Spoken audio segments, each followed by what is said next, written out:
Hi friends, welcome back to our channel Krittika Karthik food and tips channel. ఈరోజు వీడియోలో millet dosa ఎలా వేసుకోవాలో చూసేద్దాం రండి. వీటిలో ఉండే పోషకాలు మన శరీరానికి ఆరోగ్యానికి చాలా మంచిదండి. మనం ఎప్పుడు తినే నార్మల్ దోశలు, రవ్వ దోశ, పెసరట్టు ఇవన్నీ మనకి టేస్ట్కి మాత్రమే అండి. ఇలా ఒక్కసారి మిల్లెట్ దోశ వేసుకుంటే మనకి టేస్ట్కి టేస్ట్, అలాగే హెల్త్కి హెల్త్ కూడా చాలా మంచిదండి. ట్రస్ట్ మీ, ఒక్కసారి ట్రై చేయండి. నేను చెప్పినట్లుగా మీ ఫేవరెట్ దోశ అయిపోతుందండి.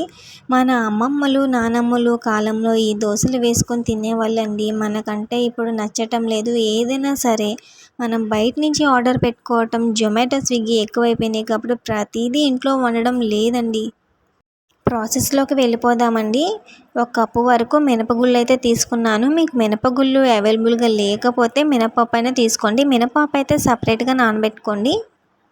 పావు కప్పు కొర్రలు అయితే తీసుకున్నానండి. కొర్రలు, రాగులు, సామలు మీ దగ్గర ఏవైనా వేసుకోవచ్చండి. అలాగే ఒక పావు కప్పు వరకు జొన్నలు, పావు కప్పు వరకు రాగులు, ఒక పావు కప్పు వరకు గోధుమలు, అలాగే ఒక పావు కప్పు వరకు అటుకులు అయితే తీసుకున్నానండి. ఇవన్నీ తీసుకున్నాక ఒక టేబుల్ స్పూన్ వరకు మెంతులు అయితే తీసుకున్నానండి. వీటన్ని చక్కగా మిక్స్ అయితే చేసేసుకుంటున్నాను.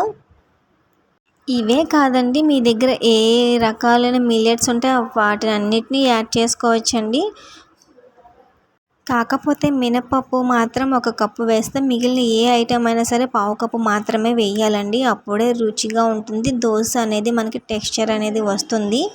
వీటిని చక్కగా వాష్ చేసుకోవాలండి. ఒక 2 టైమ్స్ అయితే వాష్ చేసుకొని వాటర్ వేసుకొని ఒక 8 నుంచి 10 గంటల వరకు అయితే నానాలండి. ఓవర్ నైట్ నానినా చాలా మంచిదండి. ఎందుకంటే ఇవి మిల్లెట్స్ నానడానికి టైం అనేది చాలా ఎక్కువ పడుతుందండి. ఒకవేళ మీరు మినపప్పు తీసుకుంటే కనుక సపరేట్గా పప్పు ఒక బౌల్లో నానబెట్టుకోండి. మిగిలిన మిల్లెట్స్ అన్నీ ఒక బౌల్లోకి అయితే నానబెట్టుకోండి. ఎందుకంటే పై పొట్టు ఉంటుంది కాబట్టి అది సపరేట్గా కడగాలి కాబట్టి ఇలా సపరేట్గా నానబెట్టుకోండి. ఈ దోశలు తినడం వల్ల మనకి షుగర్ లెవెల్, బీపీ లెవెల్స్ కంట్రోల్లో ఉంటాయండి. అలాగే మనకి స్కిన్కి కానీ, ఎముకలకి కానీ, బ్లడ్ లేక బాధపడిన వాళ్ళకి చాలా అంటే చాలా మంచిదండి. ఇందులో అన్ని ప్రోటీన్స్ అయితే ఉంటాయి. మనం తీసుకున్న ప్రతి దానివల్ల ఎన్నో పోషకాలు అయితే ఉంటాయండి. ఫైబర్ కంటెంట్ కూడా ఎక్కువ ఉంటుందండి. ఇలా రాత్రంతా నానిన పప్పుని ఇలా చక్కగా 2-3 టైమ్స్ వాష్ చేసుకున్న తర్వాత మనం గ్రైండర్ అయితే వేసేసుకోవాలండి. రుబ్బు రోలు ఉంటే రుబ్బు రోల్లో రుబ్బుకున్న టేస్ట్ బాగుంటుందండి. మిక్సీ జార్లో కాకుండా దీనిని ఇలా గ్రైండర్లో రుబ్బుకుంటూనే చాలా టేస్టీగా ఉంటుందండి. గ్రైండర్ అవైలబుల్గా లేకపోతే మిక్సీలో అయినా సరే గ్రైండ్ చేసుకోవచ్చండి.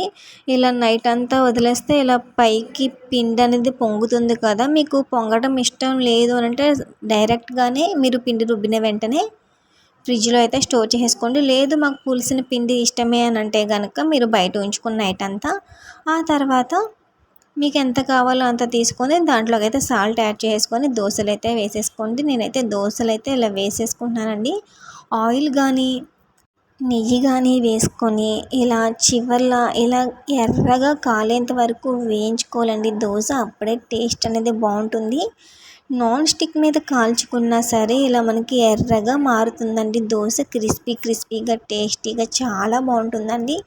ఇలా దోశలు వేసుకొని మనం ప్లేట్లోకి వేడివేడిగా సర్వ్ చేసుకోవాలండి. అల్లం పచ్చడి, టొమాటో పచ్చడి, అలాగే మాగాయ పచ్చడి, ఆవకాయ పచ్చడి, పల్లి చట్నీ ఏది ఉన్నా సరే అండి సర్వ్ చేసుకుంటే చాలా టేస్టీగా ఉంటుందండి. చిన్న పిల్లలకు కూడా ఈ దోశ చాలా హెల్త్కి మంచిదండి. ఇందులో రాగి, అలాగే గోధుమలు, మిల్లెట్స్ ఉంటాయి కదండి, మనకి చాలా అంటే చాలా హెల్త్కి మంచిదండి. ఒక్కొక్క ఇంగ్రీడియంట్లో ఒక్కొక్క పోషక విలువలు అయితే ఉంటాయండి. మనం 2 దోశలు తింటే మనకి కడుపు అనేది చాలా నిండిపోతుందండి. ఇంట్లో పెద్దవాళ్ళకు కూడా డైజెషన్ ప్రాబ్లం కూడా ఉండదండి ఈ దోశ తినడం వల్ల. చిన్నపిల్లలు, పెద్దవాళ్ళు, నార్మల్ ఏజ్ వాళ్ళు ప్రతి ఒక్కరూ ఇష్టపడే దోశ అండి. మీరు కూడా ఈ దోశను ఒక్కసారి ట్రై చేయండి. ఈ వీడియో కనుక మీకు నచ్చినట్లయితే వీడియోని లైక్ చేయండి, షేర్ చేయండి, మన ఛానల్ని సబ్స్క్రైబ్ చేయండి friends. Please thank you for watching for more videos. నేనైతే ఈ దోశను ఎలా అయితే పల్లి చట్నీతో అలాగే మ్యాంగో పికల్తో అయితే తినేస్తున్నానండి. మీకు ఏ చట్నీ కాంబినేషన్ ఇష్టమో కామెంట్ చేసేయండి. Thank you for watching. Bye bye.